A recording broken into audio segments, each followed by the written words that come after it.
When I first learned that in China, the culture when you marry is to give the woman's family money, I felt like it was like you were buying the woman. That was my initial impression. That was my initial thought. Since then, I have learned that there is a history behind it. Back on the fields, people would have been losing a pair of hands and work, and so this was kind of a compensation for that, or this is what I've been told. But I still couldn't get around the fact that you are trading a person for money. In my head, it was just like, huh, it's just a trade, like you're just buying them. How is it anything different from that? 别人可能会问你，那你有没有给 Ella 妈妈彩礼啊？ No, I didn't. I did speak to her parents about it, and on the advice of like some of my friends that I talked to as well, I said that this is not my culture, and so I won't do that, but I will do these other things for Ella. They didn't actually ask me for money. They just asked me to ask my parents for money to help buy a house, which actually I think is totally understandable. I couldn't feel comfortable with asking my parents for any sort of that kind of money when it's not their culture. They wouldn't expect it. Ella has recently completed 2 culture shock videos, and I was feeling a little bit left behind. I just wanted to put together some of my culture shocks. Now, I haven't been in China for a few months, and I was in China for 2.5 years, so all of those culture shocks just kind of like faded over time. I definitely got used to living there. I didn't feel shocked on an everyday basis. But when I first got to China, at least for the first month, I definitely experienced some sort of culture shock on some level. But with that in mind, I've still got a whole bunch of culture shocks to go through, so I'll tell you about some of them. I wanted to start with one thing which for me really defines how I look at China compared to where I'm from, the UK, and that is this sense of camaraderie, like togetherness, that the Chinese people have. And it's not just between Chinese people, but I feel like I was immediately accepted into that. I just became like part of everything. Whereas in the UK, it's so easy to divide people based on how they look, and not just racially or ethnically, but also how they dress, how they speak. We have a very distinguished class system. Whenever I would go out by myself to eat food or whatever, once I got accustomed to it, very often I would have someone come up to me and just start talking to me because they were just really interested in where I was from, or they wanted to practice their English.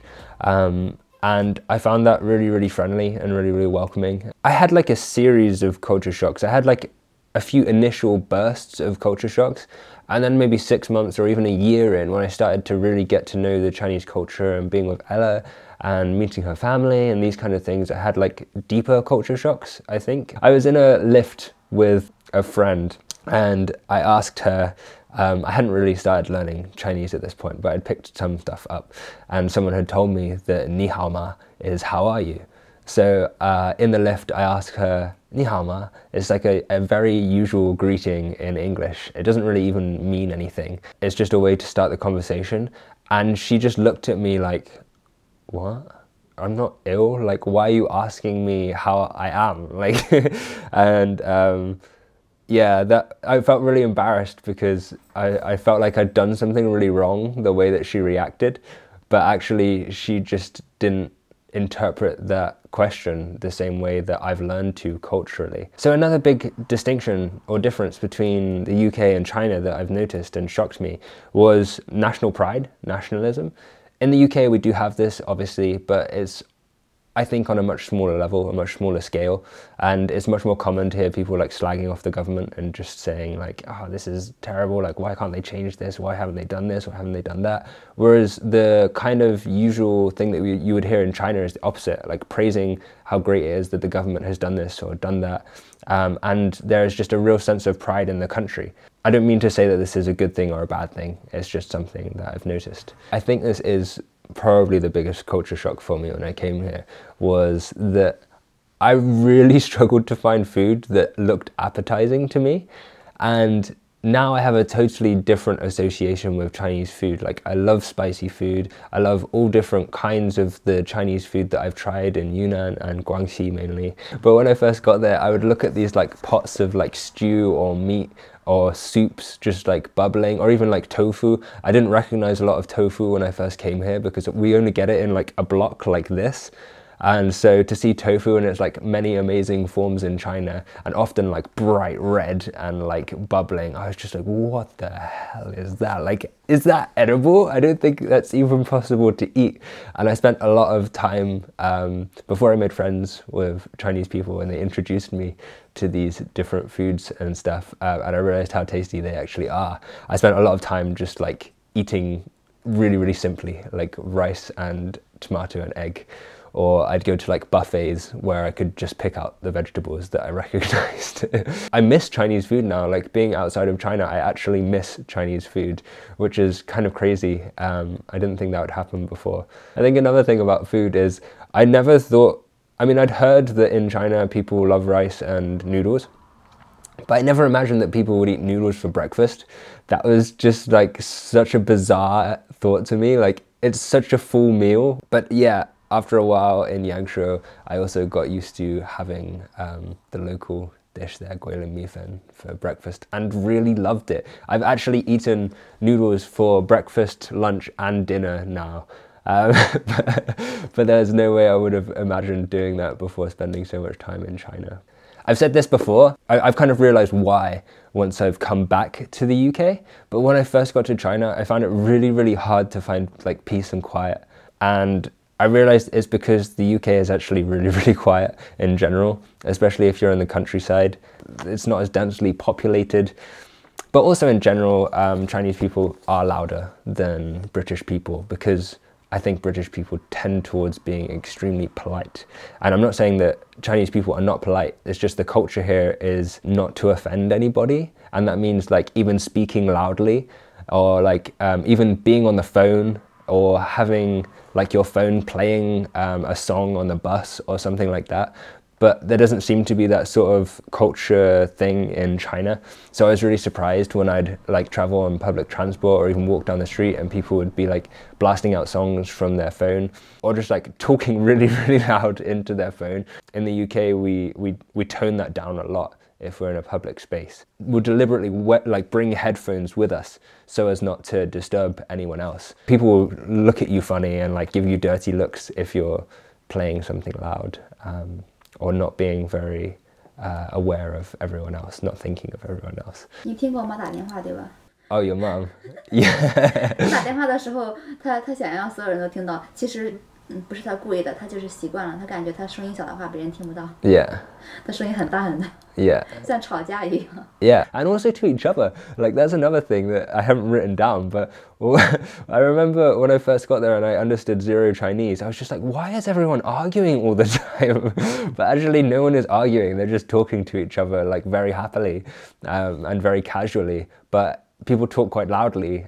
Okay, another thing that I found out from Ella when we were first getting to know each other is that she didn't actually know her birthday. I was like, huh, what? I don't get it. Why don't you know your birthday? But it turns out she has two birthdays. One of them follows the Chinese calendar, the lunar calendar, which she does know, but because it's the lunar calendar, it falls on a different day in our calendar every single year. So she has to like look it up to check what day it is.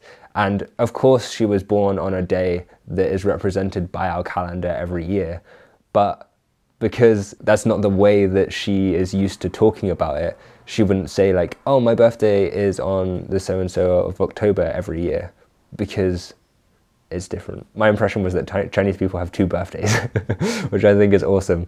But I guess most people don't really take advantage of that fact. 而且我们还有2个年龄，比如说你可以说我28，也可以说我29。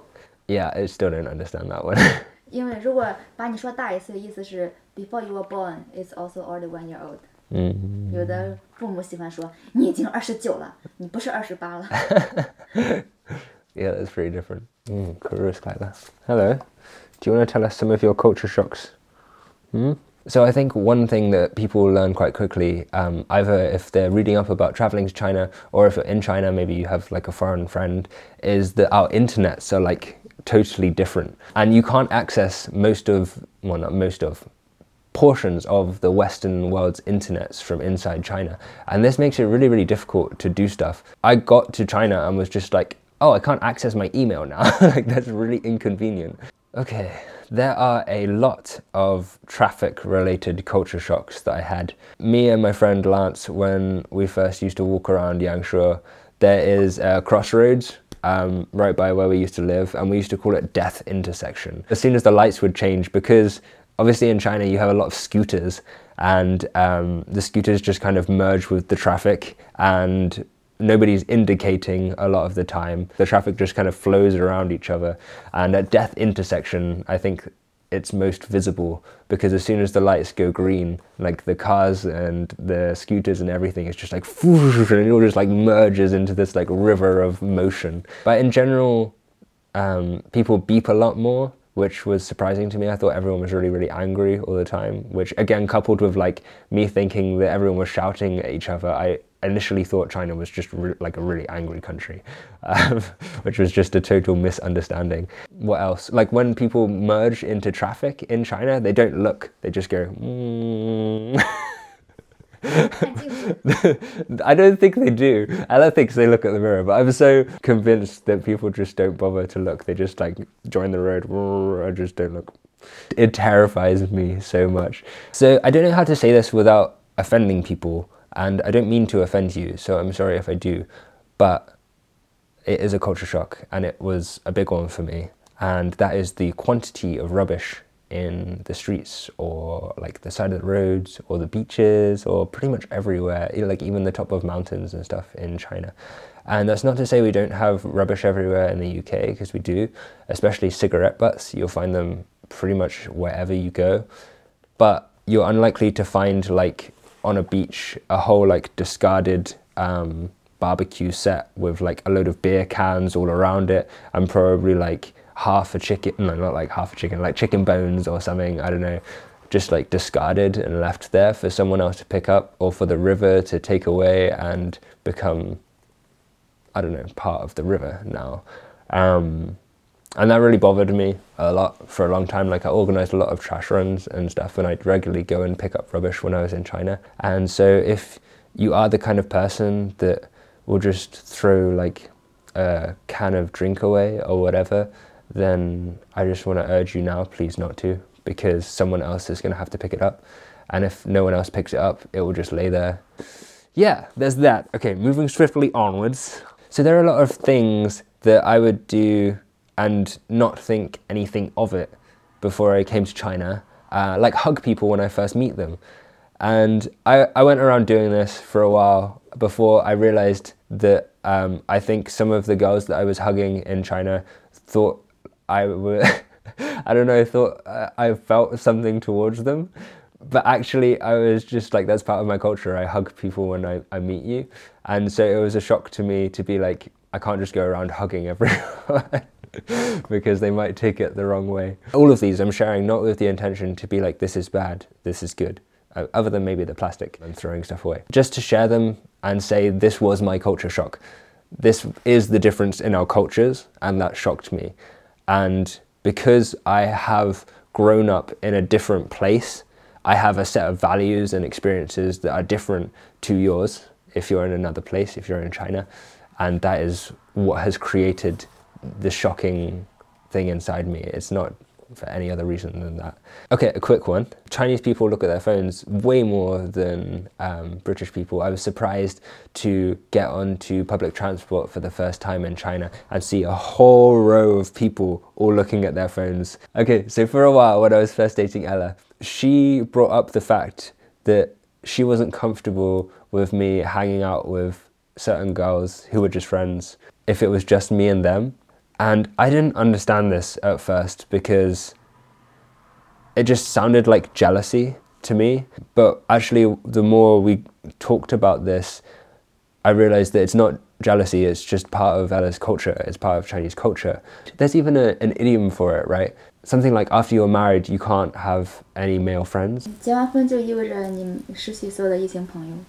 Yeah, and so that was really hard for me because I have a lot of friends who are women, and like back in the UK especially. And it took me and Ella a long while to just like find the balance, find the compromise in between, where like I didn't feel like my rights were being taken away from me and I wasn't being trusted, and Ella didn't feel like she was being betrayed and that I didn't care about her culture or how she felt. I don't want to make it seem like Ella was just like, hey, you can't have any female friends, because it really wasn't like that. It was more like, for me and her, the difference in what constitutes a friend and what constitutes something that is beginning to become a relationship, like the lines were in different places first. And yeah. Okay, so in the UK, we do not have something that they have in China, which is guanxi.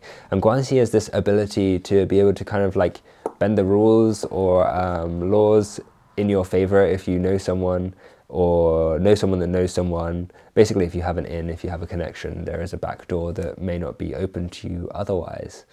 If you've had some culture experiences, maybe you could share them below, because I think it's a really interesting way to understand our own culture as well, by going out and kind of realizing that there is an entire system that operates in an entirely different way in another country, with a whole community of people who have totally different beliefs and values based on their upbringing and their culture. And I think that's really interesting and really cool and should be celebrated as well. Thanks for watching, and I'll see you next time.